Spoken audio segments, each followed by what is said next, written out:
sini gue mau bongkar strategi investasinya para konglomerat ya. Dan apa sih bedanya konglo itu mainin duit sama kita orang-orang biasa. Jadi ini sebenarnya materi yang gue udah pikirin dari lama, karena ini adalah satu hal yang gue terobsesi dari kecil. Jadi gue sempat pelajarin semua konglomerasi dari Indonesia sampai di luar negeri. Jadi gue sebutnya high performing conglomerates. Dan gue lihat gimana caranya mereka kerja. Dari gue tracking semuanya. Keluarganya Salim, keluarganya Sinarmas. Kita lihat di luar seperti Jack Henry, Danaher, Ametek, Berkshire Hathaway, Constellation Software. Gue lihat konglomerasi ini, cara mereka mainin capitalnya atau cara mainin uang itu rata-rata mirip dan strateginya sama. Di sini nanti gue bakal outline strateginya, gimana caranya kita bisa membuat wealth atau kekayaan ya. Kekayaan itu adalah aset yang bisa kerja untuk kita di saat kita tidur. Makanya konglomerat itu bisa kaya karena mereka punya bisnis, mereka punya bagian dari bisnis antara mereka fully own atau mereka punya minority stake yang mereka nggak kontrol. Jadi mereka punya bagian dari bisnis yang sangat besar. Itu bisnis itu menghasilkan cash flow yang dipakai sama mereka untuk beli bisnis-bisnis yang lain lagi. Dan ini gue akan sharing karena dari pertama yang menginspirasi gue pertama kali terjun ke dunia capital market itu adalah tokoh namanya Warren Buffett.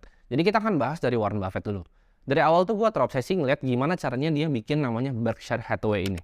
Orang banyak bilang dia cuma beli saham Coca-Cola. Tapi apakah itu hal yang benar? Gitu. Gue selalu ngajarin kalian, kalau misalnya gue mau contek hidup seseorang, gue lihat orang nomor satunya. Jadi ini edukasi-edukasi yang gue sampein di sini, itu lu gak bahkan ketemu di tempat lain. Karena ini semua dari otak gue sendiri. Ya.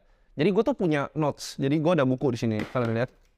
Ini buku tuh isinya, jadi setiap kali gue belajar, gue biasa tulis apa yang gue tahu di sini. Jadi ini notes udah gue bikin lama ya. Ini notes dari tahun berapa ya? 2016 kayaknya. Tapi gue cuma tulis yang super penting dan ini ya gue bakal bahas di sini. Itu hampir semua yang gue tulis di buku itu. Nah ini gue akan kasih tahu kalian kenapa obligasi atau investasi yang aman itu adalah justru investasi terburuk yang nggak pernah dilakukan sama konglomerasi manapun.